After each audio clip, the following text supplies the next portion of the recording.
Where would you say you guys are? And I know you still got it. We were talking about here a minute ago, 3 games, 4 games before the conference. Where would you say you are? Well, I think I like the progress that we're making right now. I think maybe a little bit ahead of where I thought we'd be defensively, especially with the last 3 efforts that we've had on the defensive end of the court, holding 3 straight opponents on their home court to under 40% from the field is good. And we're doing a good job of rebounding.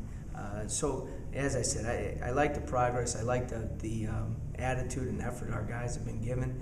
We got a long ways to go, though, and hopefully over these next 3 weeks and 4 games, we do even a better job of preparing for what looks like, a very difficult schedule in the ACC. Speaking of difficult, sometimes this is a tough time of year for players. You got the exams. Okay. Do coaches look forward to them getting that behind them with all? We all know that's why most of them are here. Most of them aren't going to play in the NBA, but that gives you time that's focused on what you're doing. Yeah, I think this is an important time of the year. One, our guys have done such a great job during the whole semester. Now we want them to finish strong in the classroom. At the same time, you use this week to give these guys an hour or hour and a half break, probably 3 times this week, of where they get away from the books and they get a sweat and they get to play, and not a lot of new stuff being taught, but just getting out there and playing and competing is a good study break. But it's also an opportunity for us to keep working on things that are important for our continued development. And we'll get a little more into it at the end of the week. But this is an important time, and then you have no school, so you can concentrate solely on basketball and on the team and the things that we need to continue to work on. You mentioned last week that when Glenn was at the point, you sort of kept it pretty simple for him. Have you opened up things for him at all since then? Simple. and I think with the group as a whole, you can't introduce the entire system and all the different things that you can do, and we've emphasized some key ingredients that we think we could be good at. Obviously, on the defensive end, we're a little more complex in some of the things that we're doing, and our guys have done a good job of getting the basics down and then moving on to some of the more complex coverages and so forth. And now on offense, hopefully, as we become more efficient, we're able to add some more stuff to it. But as they learn, it's important that the teaching process continues and you don't put too much on their plate where now they're thinking as opposed to competing and knowing exactly what they're supposed to do. You don't have to be Dr. Naismith to see Glenn's offensive talents, flashes. It's been evident from day one. But here's a kid who maybe his shot selection wasn't the greatest. Maybe there were times where he'd be doubled and he wouldn't give it up.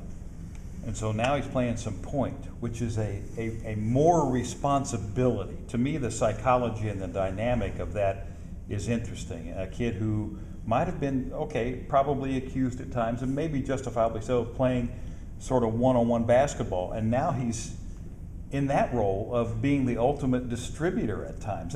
What's that like as far as coaching the kid? Well, I think it starts also with our foundation offensively. I think and different coaches have different philosophies, where it's more dribble, more one-on-one play or whatever. And that doesn't make it wrong. That's just how they play. And there's some teams that are highly successful playing that way.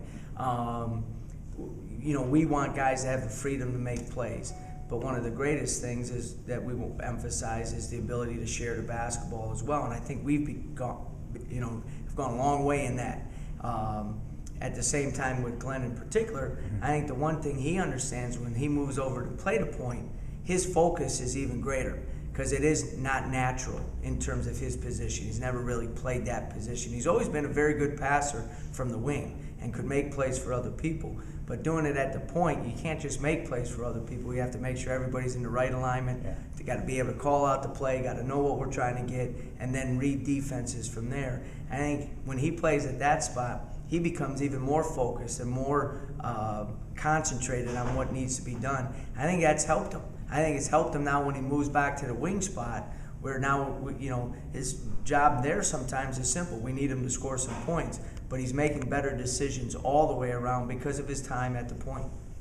One of the players that you were looking for to make a contribution was Brandon Reed, and it seems like last couple of games, his confidence has increased on the offensive end. Can you talk about that? Well, I think one of the things that's, he's starting to figure out his shot selection at this level.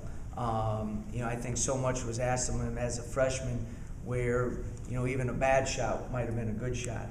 He's taken the ball to the basket more. We can't rely solely on the three. I would say one of our weaknesses as a team, we're not a great three-point shooting team.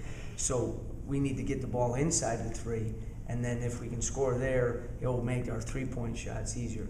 But Brandon has become more comfortable. You have to remember, anytime you sit out a full year, there's some rust on you, and I think there's going to be games where he continues to show the progress that we've seen. We're a much different team when we have that other scorer on the perimeter, and Brandon's done that the last 2 games.